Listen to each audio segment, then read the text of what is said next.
Good day, everyone. My name is Andal. My title research is Influences of Social Media and Other Online Platforms on Tourism Industry in the midst of COVID-19 pandemic in Municipality of Baco, Oriental Mindoro.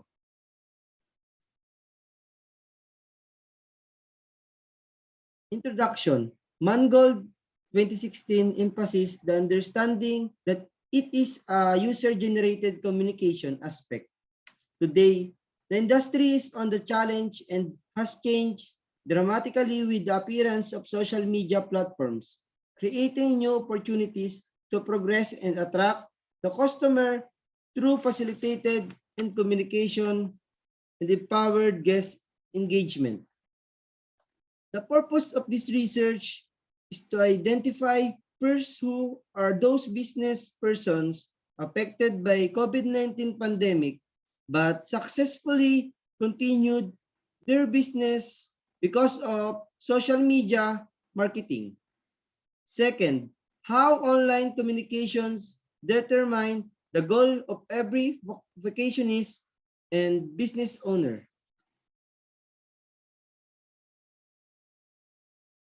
Objective of the study.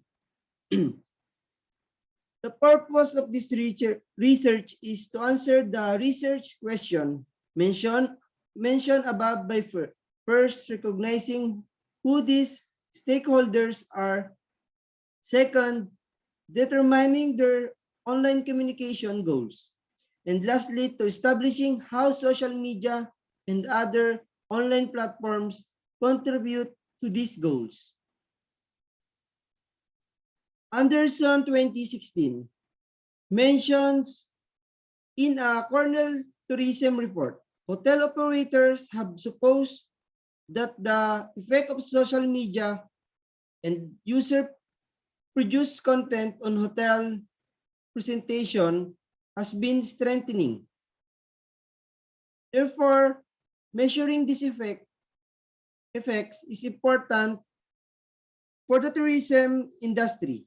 Alcoran 2017 has put together a list of 120 ways to measure social media and other online platforms, which would simplify things and no research would be essential on the topic.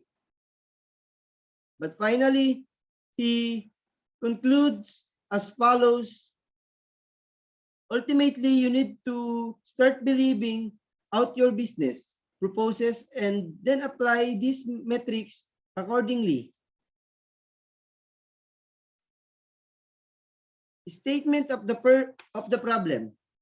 The study seeks to answer the question related to respondents' description, online communication goal, online communication tools which help to support the proposed research. Here are some of the questions.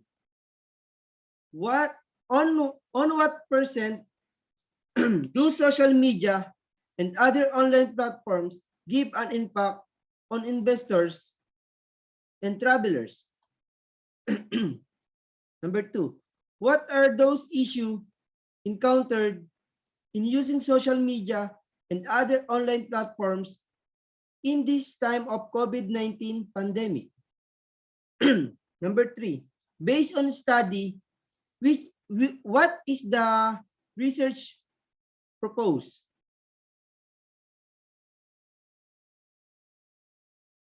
Scope limitation and delimitation.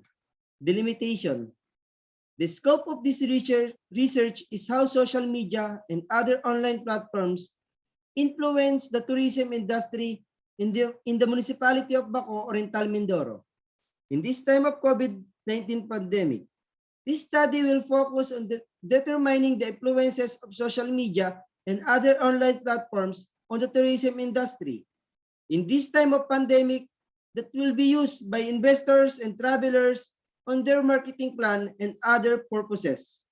This study is limited only to selected 30 owners of the tourism industry and travelers in the municipality of Baco, Oriental Mindoro. In this research, stakeholders and travelers, vacationists will determine their online communication goals. And lastly, establish how social media and other online platforms contribute to these goals. It is also to educate those tourism business owners in Baco, Oriental, Mindoro on having a wise and effective marketing strategy in this modern generation and on these kind of situations. Review of related literature and study. Tourism industry. The tourism industry had high outlooks of the internet from the outset of ITCLAR in 2018. For some tourists, represent relaxation and amusement or fun. A trip during the break weeks or holiday seasons away from work, and some doubt the need of investigation and research, but for others, tourism is foundation of employment. It is a business that brings income to millions of people around the world. It is a source and basis of living.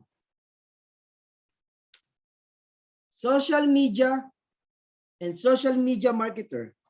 Gibson 2016 defines social media from a marketer point of view as a set of tools and tools that are free or nearly free and permit marketers and the public to create content and meaningful discussion online. According to Levinson 2016, a social media dealer should have the following features.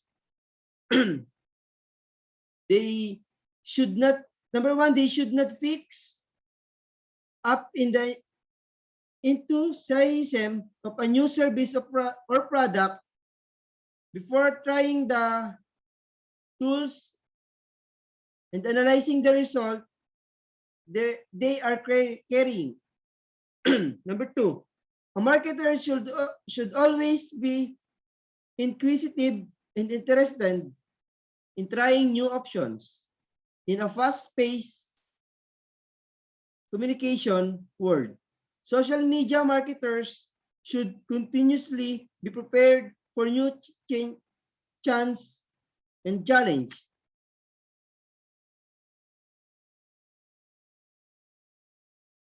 Research methodology.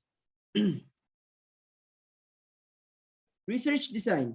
This research uses a descriptive research design that will help to analyze the answer of every respondent that the researcher made using Google form. That has formal, objective, and different processes that is shown by survey based on objectives of the study that is only a short inquiry and understanding where the information that has been gathered from selected tourism owners and customers in Bacoor and Tal Mindoro that will help to know the influences of using social media and other online platforms in the tourism industry in this time of COVID-19.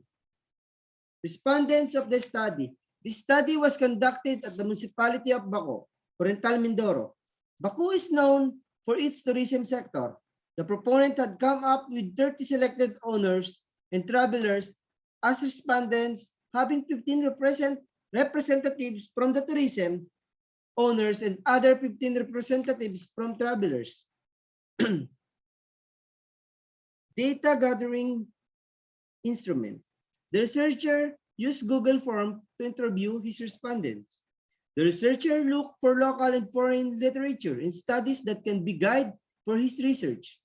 He made a research design and process from him to easily get information and to within the data of the research. The researcher used descriptive research design from him to easily analyze the answer of his respondents. Results and discussion. Candidate description. The interview gives a short overview of the interview regarding details such as respondents' characteristics, age, gender, education, and experience. There are 15 respondents from tourism business owners of Bacoor and Mindoro, and another 15 respondents from tourists. Almost all of the respondents are the age of 40 years old and above. 53.3% are males, and 46.7% of the respondents are females. The respondents have varied experience in social media. Most of them have formal education and a college degree graduate. When it comes to the involvement of technology, 67% answered they are spending more than 5 hours on social media every day.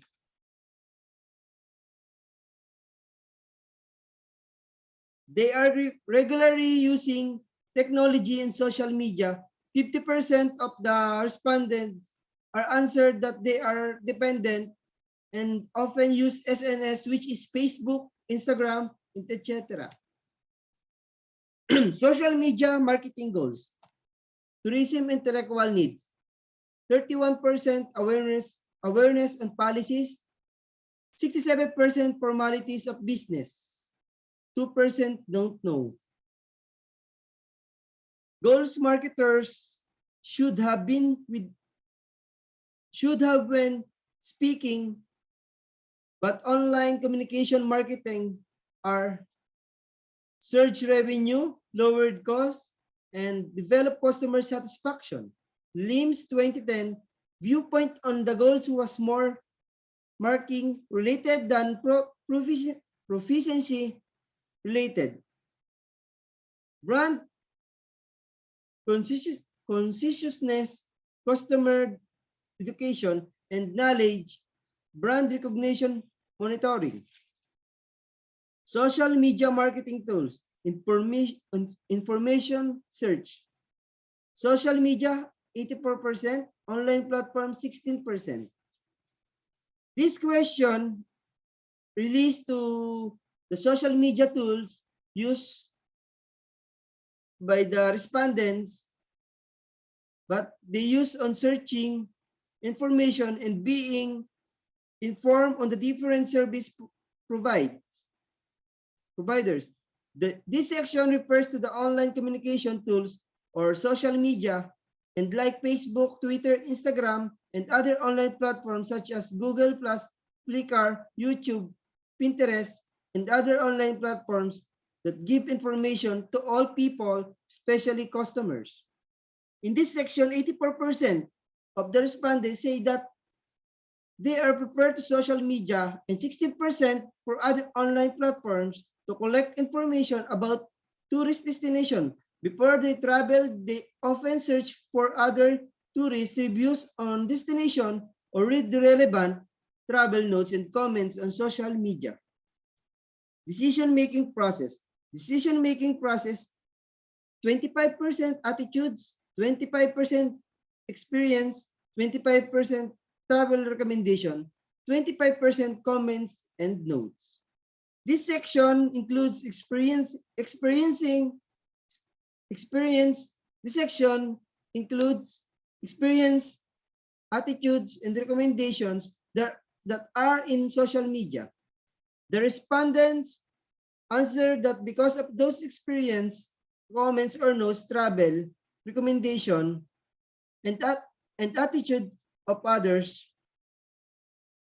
that respondents have an idea of those destinations from other experience, other people travel experience and recommendations in social media and other online platforms have a great impact on the travel plan of the respondents. The attitude of other tourists has an impact of their preference, intention, and information processing. Purchase decision recommendation 50%, positive comment 50%. Section includes the decision making of the travelers or marketers. The last question of the interview summarized the interviewers' opinions on the topic, which relates to their purchase decision. Participants agreed on the fact that social media should be carefully used and that it is an easy way of distributing a company's message to its customers. They stressed the fact that social media is really important and that a lot can be reached with it, especially retaining contact with guests and staying in their minds. It is relevant to mention that great care should be taken when using social media. It is easy to go from achieving goals with social media to reaching exactly the opposite. Conclusion and recommendation. Tourism business owner measures engagement levels of followers, ratings and reviews from customers, but never connect the positive or negative feedback with the number of bookings. The tourism industry uses social media mostly to make its customer aware for their brand and product and to communicate with them to identify their wants and needs. The major contribute of the present research are the influences of the using social media and other online platforms in the tourism industry. In this time of the pandemic, this research will be a guide for future researchers who will study the relationship between the business industry and social media platforms. Thank you all so much and God bless po.